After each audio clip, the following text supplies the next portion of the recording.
Muito bom dia para você, meu irmão, minha irmã.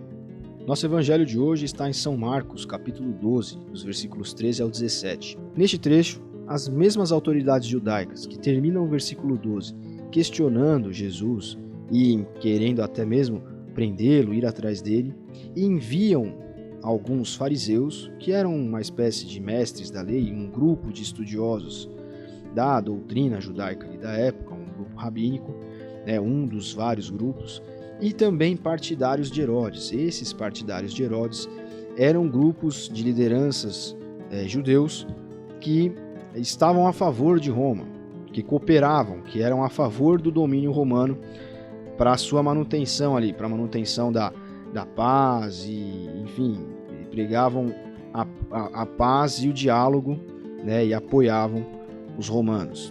E esses partidários de Herodes, junto com os fariseus, foram enviados por autoridades para irem tentar apanhar Jesus em algum erro, tentar alguma coisa que pudesse incriminá-lo. E os partidários de Herodes queriam incriminá-lo para, então, acusarem-no perante Roma, para que Roma, então, com seu poder político, também de polícia na época, o prendessem. Mestre, conhecemos a sua integridade, sabemos que o Senhor não se importa com a opinião popular. Não explora seus discípulos e ensina o caminho de Deus com muito zelo. Aqui eles estão afagando Jesus antes de fazerem a pergunta que querem para ele. Diga-nos então com toda a honestidade, é correto pagar impostos a César? Veja, aqueles que eram a favor de Roma estavam ali perguntando isso a Jesus, porque se ouvissem uma resposta que pudesse condenar Jesus, então mandariam prendê-lo. Jesus, percebendo a malandragem daqueles homens, questiona qual é a razão desse joguinho, por que vocês tentam me pegar com essas armadilhas? E pede então uma moeda para esses homens, pede para ver uma moeda. Quando entregam-lhe a moeda, ele fala, olha, quem está com o rosto gravado aqui? E alguém responde, César. Então ele fala, olha, que César fique com o que é seu e que a Deus vocês deem a Deus o que lhe é devido. E aqui é muito interessante uma reflexão que nós podemos fazer para os dias atuais, porque muitos cristãos não estão conseguindo fazer isso. Muitos cristãos estão completamente tomados pelas ideias, pelas bandeiras de César. E os que são as ideias e as bandeiras de César? São justamente as lutas ideológicas, as lutas políticas que nós enxergamos de maneira tão aflorada nos últimos dias.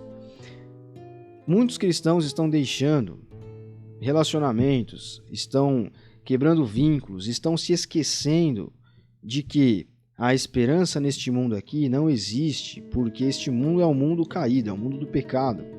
E estão empenhando lutas aqui como se essas lutas, essas defesas, essas bandeiras que eles levantam fossem salvar este tempo, fossem aniquilar ou combater de maneira aprofundada o mal que existe na nossa época. Sim, é claro que existem pessoas na política que têm ideias e existem inclusive ideologias que de certa forma atacam aquilo que um cristão enxerga como o melhor caminho a seguir, aquilo que o cristão enxerga apoiado na Bíblia, apoiado na doutrina da igreja, como aquilo que o governo deve defender, deve pautar. Mas nós não podemos deixar que essas lutas, essas bandeiras nos inflamem a tal ponto que os próprios valores do Evangelho sejam pisoteados, sejam esquecidos, sejam colocados em segundo plano. Antes de sermos soldados em defesa de alguma coisa, nós somos discípulos de Jesus. E a nossa principal bandeira deve ser o Evangelho, deve ser a manutenção da igreja, deve ser a continuidade da pregação. Existem aqueles que defendem a democracia e colocam a democracia, ou supostamente a democracia, o que é democracia para eles, como um Deus, de fato. Existe até um livro chamado A Democracia, o Deus que Falhou, porque hoje o conceito que nós temos a respeito disso é quase que divino, é quase que uma idolatria, o que as pessoas fazem. E muitas pessoas, inclusive, que defendem regimes que são, ou ideias, ou países, enfim, onde esse ideal não existe. Mas veja, nós não podemos fazer com que essas coisas tomem por completo o nosso ser, a nossa mente, as nossas ações. Essas coisas não podem nos guiar totalmente. Nós devemos ter posição, mas nós não devemos transformar a nossa vida, o nosso dia a dia, a nossa principal tarefa, a luta por isso. Porque nós sabemos, pela Bíblia, pela vida de Cristo e na história da igreja, que este mundo aqui é um mundo caído. As soluções humanas para os problemas deste mundo jamais serão suficientes, porque antes de tudo o ser humano precisa ser transformado espiritualmente, de dentro para fora.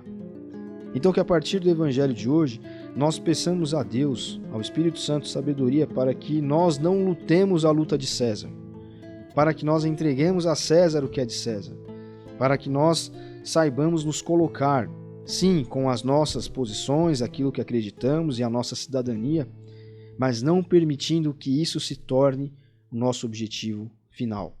Não nos permitindo crer que essa luta humana, essa luta deste mundo aqui, se torne então a solução final para quaisquer problemas que existam e que continuarão existindo aqui na esfera humana. Que nós saibamos que dentro de todo esse concerto existe um maestro, e esse maestro é Cristo.